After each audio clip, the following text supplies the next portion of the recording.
세상의 사람들은 누구나가 크고 작은 살아가는 이유들을 가지고 있습니다. 또 목적을 가지고 삽니다. 물질을, 재물을 모을 때도 그 목적들이 있습니다. 집을 장만하기 위한 목적이 있고, 또 노후를 위한 목적이 있고, 여러 가지 목적을 가지고 물질을 모읍니다.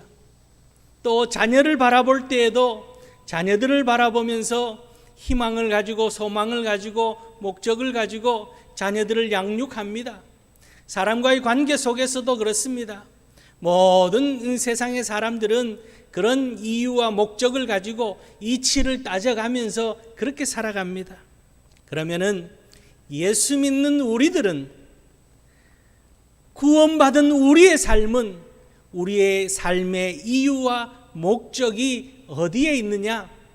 그것은 가장 제일됨의 목적은 하나님께 영광 돌림에 있다라는 사실입니다. 하나님이 기뻐하시는 삶, 하나님이 보시기에 좋았더라 할 만한 삶을 사는 것이 우리의 삶의 목적이고 이유임을 우리는 분명히 깨달아 알고, 그 뜻과 그 목적과 그 이유를 위해서 살아가는 것이 하나님 앞에 우리가 잘 사는 비결이라는 거죠. 오늘 본문 말씀은 사도 바울이 예수님을 믿고 난 후에 유대 사회로부터 추방당하고, 유대교로부터 추방당하고, 이 로마로부터 핍박받고 있던 그 초대교회의 어려운 성도들을 위해서 위로와 용기와 희망을 불어넣기 위해서 보낸 그런 서신입니다. 오늘 이 말씀을 통해서 히브리 지역에 있었던 많은 초대교회들이, 성도들이 용기를 얻습니다. 희망을 얻었습니다. 새 소망을 가졌습니다. 분명한 삶의 이유를 깨닫게 되었습니다. 오늘 우리도 마찬가지입니다.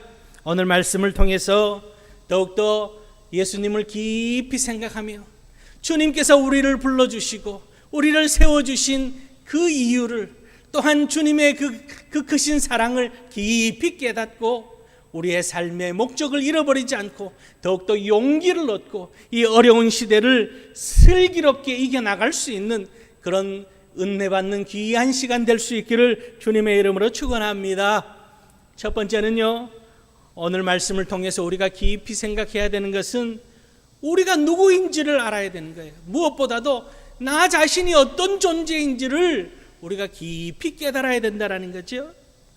오늘 본문 1절 말씀 상반절을 보면은 그러므로 함께 하늘의 부르심을 받은 거룩한 형제들아, 이렇게 말씀하고 있습니다. 우리에 대해서 오늘 이 자리에 있는, 또한 각 가정에서 하나님 앞에 지금 예배하고 있는 우리 성도님들을 향해서 우리를 그렇게 부르고 있습니다. 하나님의 부르심을 받은 거룩한 형제라고 두 가지로 표현하고 있죠. 첫 번째는 하나님의 부르심을 받은 자라고 그렇게 말하고 있습니다. 요한복음 6장 44절을 보면은 나를 보내신 아버지께서 이끌지 아니하시면 아무도 내게 올 수 없으니, 그렇게 말씀하고 있습니다. 오늘 우리가 주님을 택해서 예배의 자리로 나오고, 내가 주님을 선택해서 내가 믿음을 가지고 예수를 믿고 살아가는 것이 아니라 만세 전부터 하나님께서 우리를 택하시고 우리를 불러주셨다라고 지금 그 말씀하고 있는 거예요. 하나님이 부르심을 받은 자라고. 저와 여러분들은 하나님께서 우리를 불러주셔서 오늘 이 자리에, 예배의 자리에 서 있는 줄 믿으실 수 있기를 바랍니다. 사도 바울은 그래서요, 나의 나됨은 하나님의 은혜라고 그렇게 고백합니다. 오늘 우리가 예수 믿는 성도가 될 수 있었던 것은 하나님이 우리를 택하여 주셨기 때문에, 택함 받았다라는 것이 얼마나 귀한 건지 모릅니다. 세상에서는요, 어디 취업을 하고 또 어디에 선택을 되고, 여러분 요즘 그 주택 청약도 당첨되려면은 하늘의 별 따기라 그러죠. 거기에 청약이 되어지면은 그렇게 기쁠 수가 없습니다. 또 우리 젊은이들 직장에, 자기가 소망하는 그런 좋은 직장에 취직이 되면 얼마나 좋습니까? 그런데 그 취직이 되고 선택이 되는데 누군가가 자기를 도와줬습니다. 그 결정적인 영향력을 끼쳐서 도움을 줬다면 도움 주신 분에게 여러분 우리가 감사하지 않을 수 없습니다. 늘 감사하는 마음으로 그 은혜를 우리가 생각하며 살아갑니다. 세상의 이치도 그런데 하나님께서 우리를 불러주셨다라는 것은 구원해 주셨다라는 말씀이에요. 죄 가운데서 죽을 수밖에 없었던 우리들을 불러주셨다라는 거죠. 어떤 조건으로 부르신 거 아닙니다. 우리가 체력이 좋아서 선택받고 또 학력이 뛰어나서 우리가 취업하듯이 그렇게 취업하고 또 재력이 풍부해서 우리가 누리고 있는 그런 것이 아닙니다. 하나님께서는 아무 자격 없는 우리를, 볼품 없는 우리들, 건강도 내세울 것 없고 지식도 내세울 것 없고 재력도 내세울 것 없는 우리지만은 그러나 그저 값없이 은혜로 오늘 우리를 불러주셨다라고 하는 이 부르심, 하나님의 부르심을 받은 자라는 사실, 우리는 그런 존재라는 것을 생각할 때에 그저 기뻐하고 감사하며 아무리 어려운 세상이라 할지라도 하나님이 부르신 우리들이기에, 하나님이 택하신 백성이기에 하나님께서 불러주셨다는 것은 하나님이 책임지신다라는 거예요. 오늘 우리의 삶, 하나님께서 부르심 앞에 감사하며 하나님께서 우리의 삶을 책임져 주실 줄 믿고 기뻐하며 살아가는 그런 우리들 될 수 있기를 바랍니다. 거기에서 더 나아가서요, 하나님은 우리를 부르시고 나서 우리를 거룩한 형제들이라고 그렇게 말씀하고 있습니다. 거룩한 형제들아, 이렇게 말씀합니다. 하나님의 은혜로 부름받은 우리들이 세상과 구별된 삶으로 살아가고 있기에 우리를 거룩한 형제라고, 세상을 딛고 살아가고 있지만 세상에 속한 자가 아니라 하늘에 속한 자들이기에 우리를 향해서 오늘 거룩한 형제라고 그렇게 말씀하고 있습니다. 놀라운 사랑이고 놀라운 표현입니다. 히브리서 2장 11절 말씀에는요, 거룩하게 하시는 이와 거룩하게 함을 입은 자들이 다 한 근원에서 난지라, 그러므로 형제라 부르기를 부끄러워하지 아니하시고, 이렇게 말하고 있습니다. 여러분, 우리가 하나님 앞에, 주님 앞에 거룩한 형제라고 불리고 있습니다. 우리가 거룩하다라고 불릴 만한 그런 우리가 행한 것이 아무것도 없었습니다. 그럼에도 불구하고 오늘 구원받은 우리들이 이 땅에서 거룩한 삶을 살아갈 수 있도록, 성화의 삶을 살아갈 수 있도록 하나님께서 우리를 거룩하게 하시고 계신다라고 하는 귀한 말씀입니다. 우리가 거룩한 삶을 살아갈 수 있도록 하나님께서는 우리 끊임없이 은혜를 베푸십니다. 주님의 보혈의 은혜를 베푸시고 성령 충만함을 허락하여 주시고 말씀의 능력으로 우리를 붙잡아주고 계신다라고 하는 그런 말씀입니다. 히브리서 13장 12절 말씀에 예수도 자기 피로써 백성을 거룩하게 하려고 성문 밖에서 고난을 받으셨느니라. 주님의 보혈이 날마다 우리 삶 가운데, 내 삶 가운데 머리끝에서 발끝까지 우리 가정에 흘러넘치기에 우리는 거룩한 삶을 살아갈 수 있는 거예요. 끊임없이 사단 마귀는 우리에게 죄를 몰아놓고 또 우리에게 아픔을 몰아놓고 우리에게 시험거리가 생기고 하지만 주님의 보혈이 우리를 깨끗하게 씻어내고 우리를 보호하고 계시기에 우리는 거룩한 삶을 살아갈 수 있다는 거죠. 그 은혜 가운데 살고 있다는 겁니다. 또한 성령 하나님께서 불검으로 우리를 지키고 계십니다. 데살로니가 후서 2장 13절 말씀에 하나님이 처음부터 너희를 택하사 성령의 거룩하게 하심과 진리를 믿음으로 거룩하게 하심이니, 그렇게 말씀하고 있습니다. 성령 하나님께서 우리를 지키시고 우리를 진리 가운데 머물 수 있도록 하나님께서 축복하시고 은혜 베푸고 계신다는 거예요. 더 나아가서 말씀으로 날마다 새롭게 하고 계십니다. 에베소서 5장 26절 말씀에 이는 곧 물로 씻어 말씀으로 깨끗하게 하사 거룩하게 하시고, 이렇게 말씀하고 있습니다. 여러분, 우리는 어떤 존재입니까? 하나님의 택함 받은 존재입니다. 우리는 어떤 존재입니까? 하나님께서 거룩하게 하시고 우리를 친히 예수 그리스도의 형제라고 불러주시고 계시는 하나님의 자녀되는 권세와 축복을 주고 계십니다. 우리는 이 감격 속에서 살아가고 있습니다. 세상 앞에서 주눅들고 세상 앞에서 절망하고 좌절하고 낙심하며 갈 길을 몰라서 헤매는 인생이 아니라 날마다 우리를 택하여 주시고 우리를 거룩하게 하시기 위하여서 우리를 위하여 보혈 흘려주시고 성령 하나님의 능력으로 우리를 붙잡아 주시며 말씀으로 새롭게 하여 주시는 그 은혜 가운데 살아가고 있음을 잊지 않고 믿음 위에 굳건하게 서서 이 어두운 세상에 빛으로 살아가는 그런 우리 모두가 될 수 있기를 주님의 이름으로 축원합니다. 두 번째는요, 내가 누구인지 알았다면은 예수 그리스도가 어떤 분이신지 또한 우리가 알아야 되는 거예요. 오늘 말씀에서 예수 그리스도를 이렇게 표현합니다. 3장 1절 하반절 말씀에 보면은 우리가 믿는 도리의 사도이시며 대제사장이신 예수를 깊이 생각하라, 이렇게 말하고 있습니다. 예수님을 우리가 믿는 도리의 사도요 제사장, 대제사장이라고 그렇게 말씀하고 있습니다. 사도라는 것은 전권을 부여받은 그런 보냄을 받은 사람이라는 거죠. 우리나라도 각 세계 각국의 대사를 파송합니다. 그러면 그 대사가 그 나라에서 우리나라를 대표해서 모든 일을 행하는 거죠. 예수님께서 아버지 하나님의 뜻을 가지고 이 땅에 오신 사도라고 그렇게 말씀하고 있습니다. 요한복음 6장 38절 말씀에 내가 하늘에서 내려온 것은 내 뜻을 행하려 하며 나를 행함이 아니요 나를 보내신 이의 뜻을 행하려 함이라, 그렇게 말하고 있습니다. 예수님은 아버지 하나님의 뜻에 철저히 순종하며 이 땅에 아버지 하나님의 뜻을 우리에게 전하기 위해서 친히 찾아오신 대사라고 그렇게 표현하고 사도라고 그렇게 표현하고 있습니다. 그래서 예수님께서는 이 땅에 오셔서 말씀을 통해서 그 모든 행동을 통해서 아버지 하나님의 뜻을 우리에게 펼치셨습니다.